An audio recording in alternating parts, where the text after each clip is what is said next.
Look, I've been on YouTube making content for 10 years now, and I've been making flesh and blood videos since the game released on day one, so I'm no stranger to controversy. But some of the things that people have been posting on Monday's video, where I opened a box of Compendium of Wraith and talked about reprints, are just making me feel like I'm in crazy land and I'm the only person here, or maybe I'm the only sane one. I don't know, because there are people that are saying that the reprints have done nothing, and there are people that are saying that the reprints have killed some of their cards like completely, and it's all about these cards. Look, it's all about these ones specifically, the Antiquity pack, like Fabled and Legendaries and even these Majestics. So you know what? If I'm just off the deep end, you can find out with me as we go card by card and see what has happened to these prices and try to, explain why it's happened.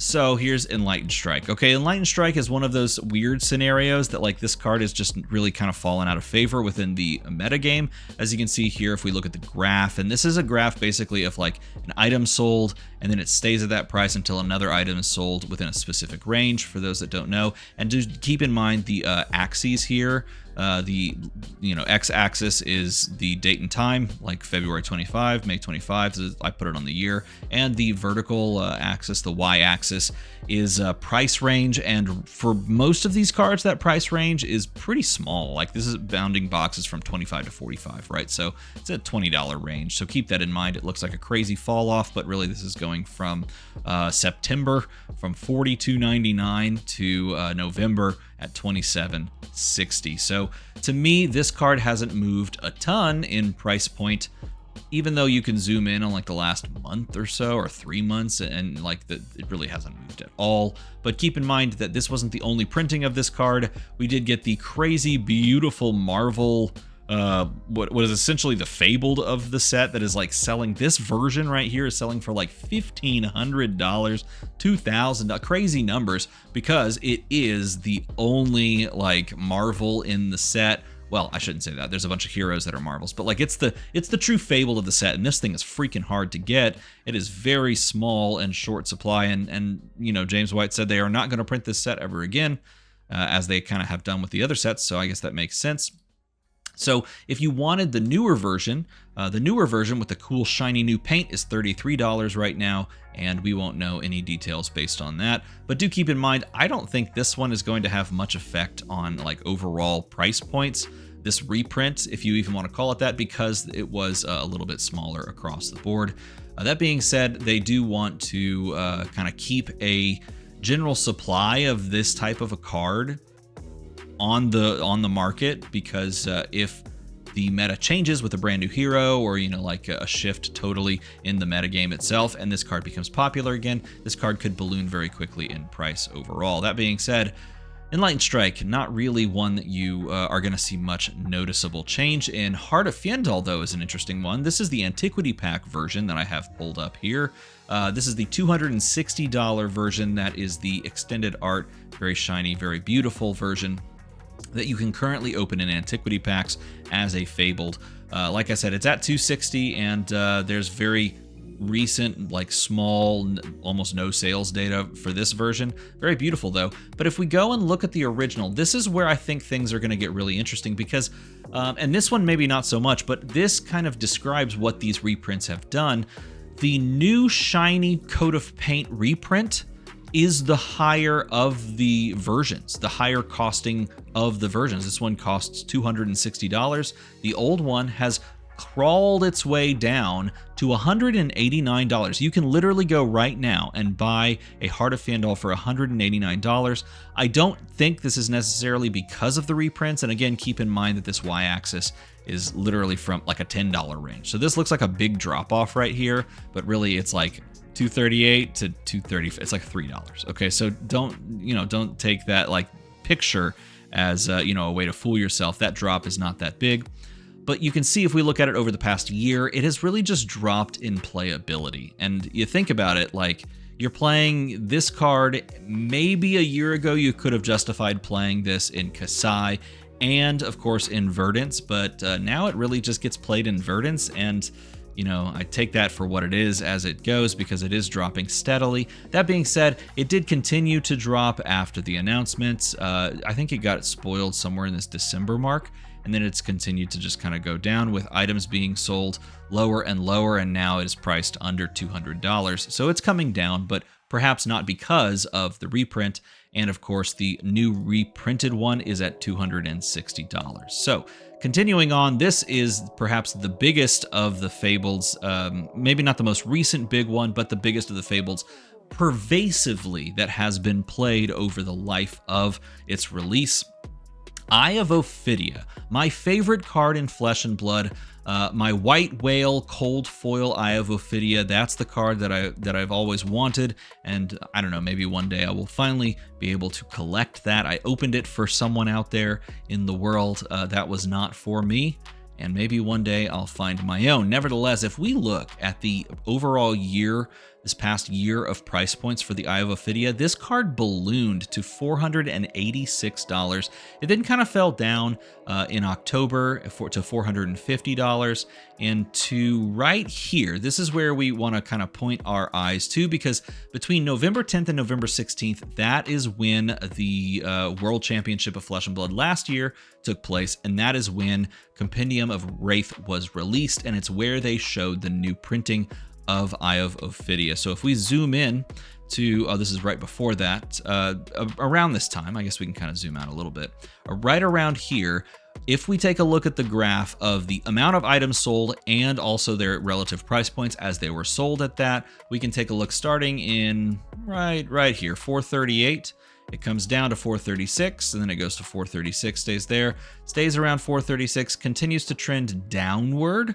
And again, you kind of have to ask yourself the question, like, what is this being played in? And also how many are there on the market? But once we get closer to the set release, and as we get here to the set release, you can see this thing falls pretty quickly as we go down to 416, but it's not at 416 right now, because if we scroll down, you can buy one for $333 with 99-cent shipping.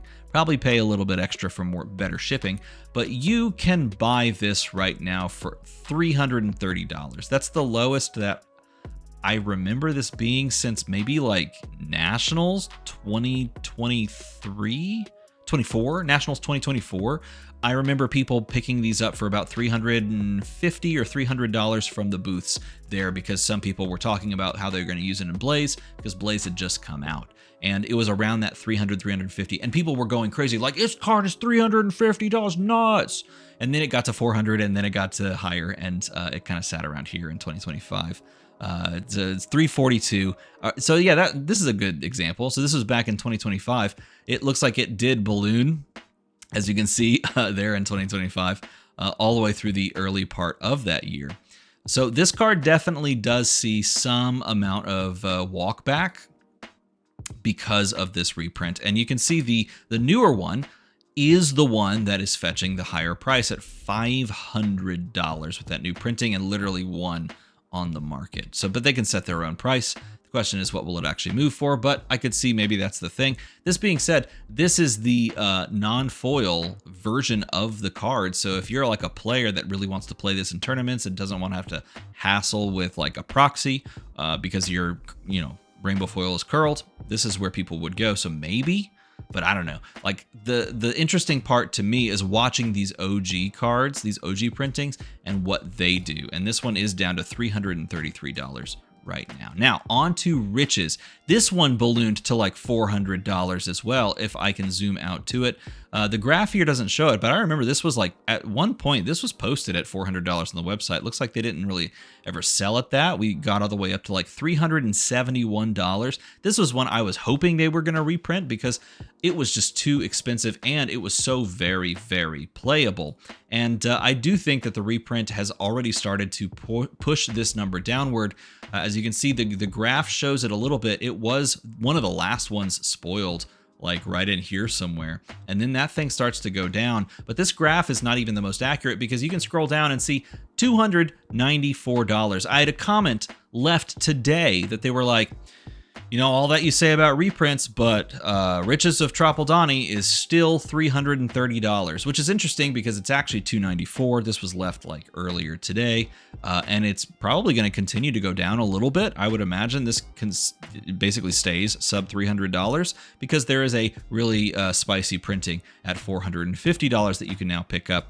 But again, they're setting their own prices. I do think that this is kind of where all of them have started, and they're going to see where they can go from there. This one, I do expect to see some amount of movement because of that, and also we'll see if it has some movement based on playability. But really, that's the other thing that a lot of people aren't thinking about is some of these prices will ebb and flow with playability. But are these reprints actually having effect? Take a look at this one. This one's really interesting. I wish I could show you everything all at once because over here off the screen is the new printing of Balance of Justice. You can buy this for $75. This card, $75 right now, which is really, really good because this card has consistently been high. Well, not high, but like consistently been up there, especially lately. Lately, as more heroes are drawing cards again, we're getting this really starting to climb in usability in the overall metagame. And it was up there being sold around the, or actually, there we go, 149. It was sold on January 26th, the highest sell since December 15th, 148. So it had sold a couple of times there. By the way, if you didn't know, you can actually go here to the view more data. And if you're signed in, you can see all the sales. And it looks like someone bought the cold foil for 195. You can see the rainbow foil was bought for 106. So it actually shows all the sales, including the other print runs, which I think is really important to note as well. And I do think that you can filter it by the rainbow foil. So if you just care about the rainbow foils, take a look at the price points now on the screen. So December 3rd, 179, December 5th, these are the sales, 150, 160, 149 in December 15th. This, by the way, was spoiled on the original stream. It was spoiled in November. So if we scroll back and we look, this was spoiled on like November the 14th or something like that. So right in this ballpark. Look at this. Rainbow foils sold at 209, the highest one I can see right now looking at the screen. And then it was spoiled, that spoiler alert, it's going to get reprinted, 204, 159, 169, 161, 161. It went down very quickly. People realized that there were going to be reprints of this. And you can buy the OG printing now on this website for 125. And if you want the brand new one, you can buy the brand new one for 75. So you telling me that they didn't work? It definitely worked in this case. Did it work in all cases? Well, I think there are different use cases for each of these cards. Sometimes you just need to maintain supply of a card. Sometimes you actively want to bring that price down in a large fashion. Sometimes maybe you just want to creep it down slowly. This is one, Crown of Providence, that I think that, I mean, it's kind of interesting because this card is heavily played, or has been heavily played, I should say, until Balance of Justice basically replaced it. But there are so many print runs of Crown of Providence. There's like Uprising Crown of Providence, which is hovering at like $99. There's the Crown of Providence from Dusk Till Dawn, which is rainbow foil, $70. Sorry, not rainbow foil. I meant to say non-foil, $70 that you can get it at.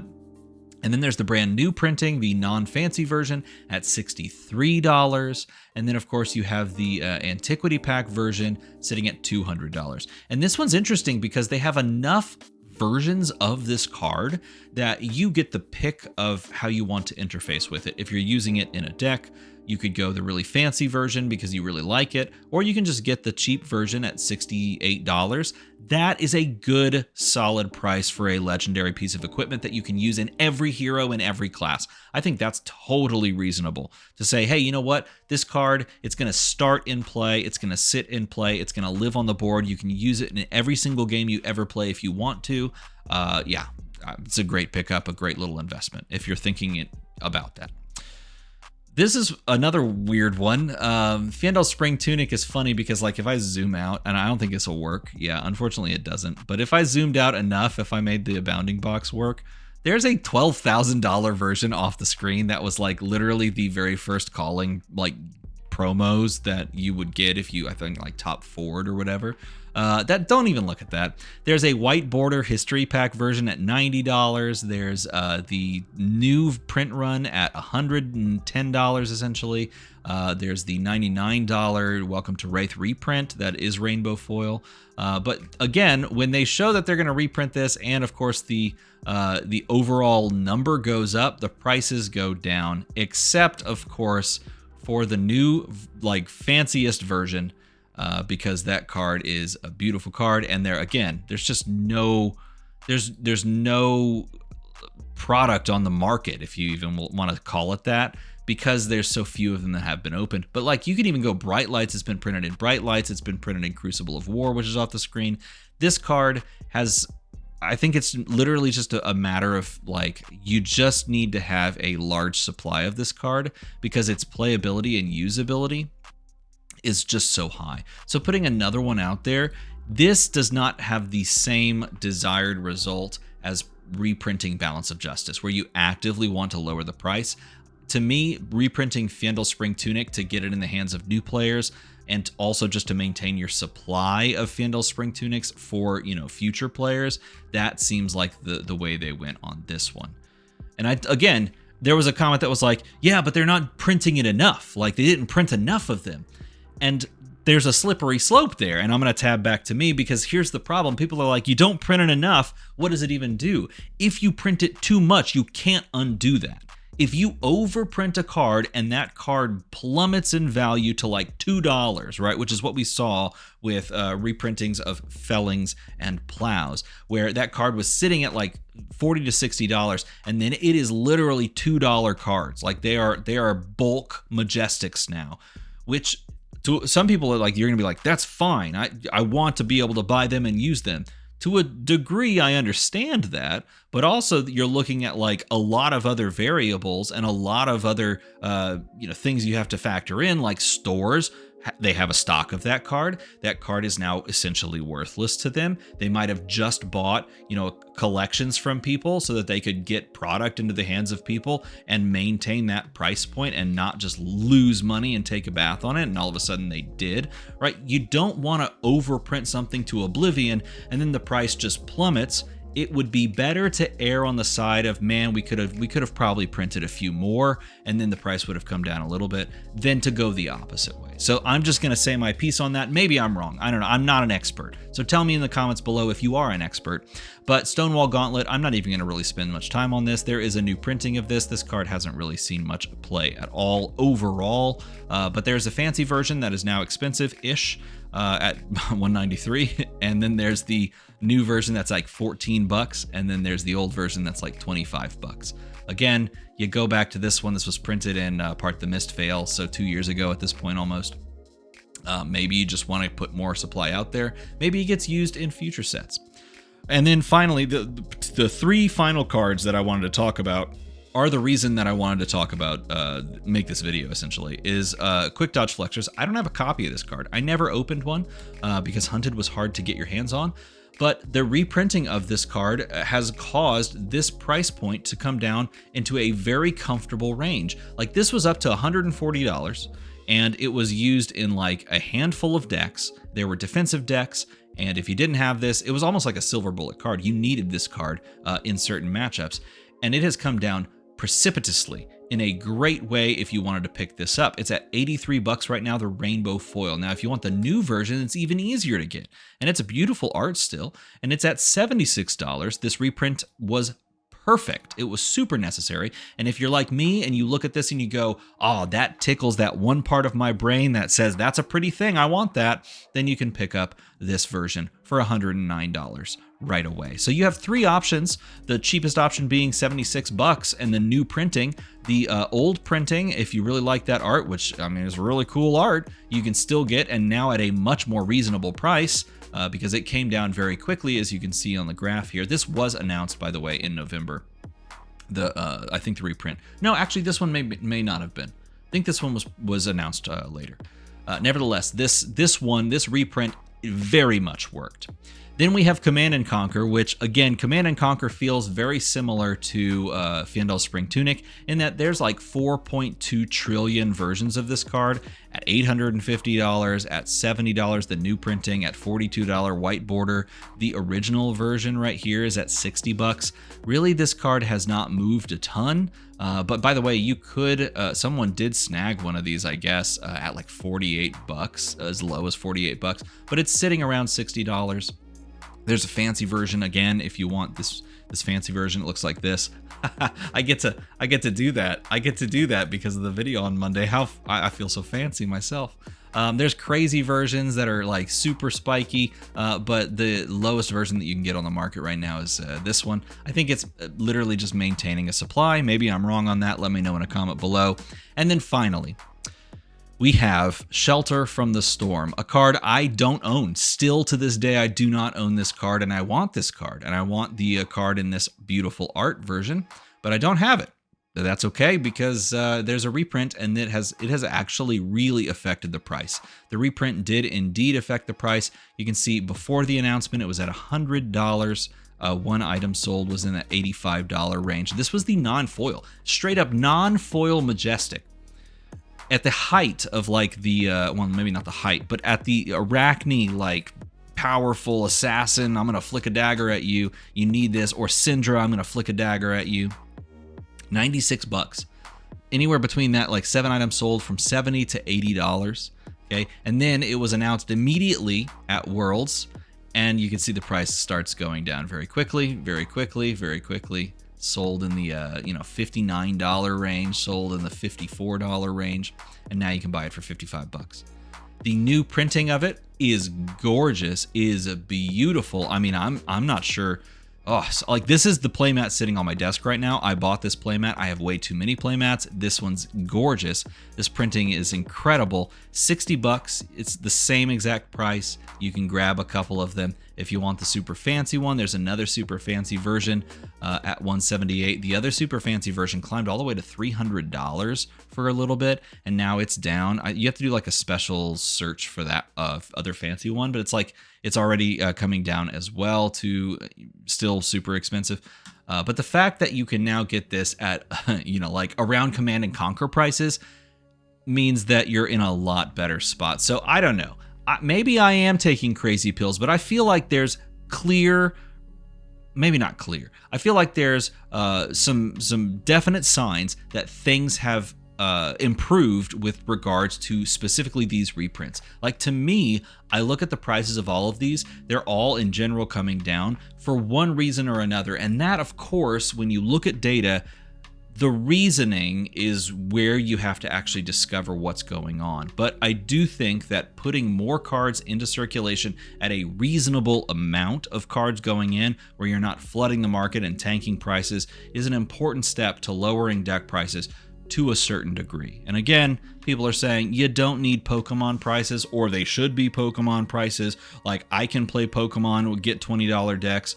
I can't believe anyone would ask for that. Like I'm getting all of these comments from a bunch of different people, and I'm sure this video is going to get very similar comments as well. People saying prices should go lower, prices shouldn't go lower. They've killed collectability. I want my cards and I want to be able to just pick them up for whatever I can get them for.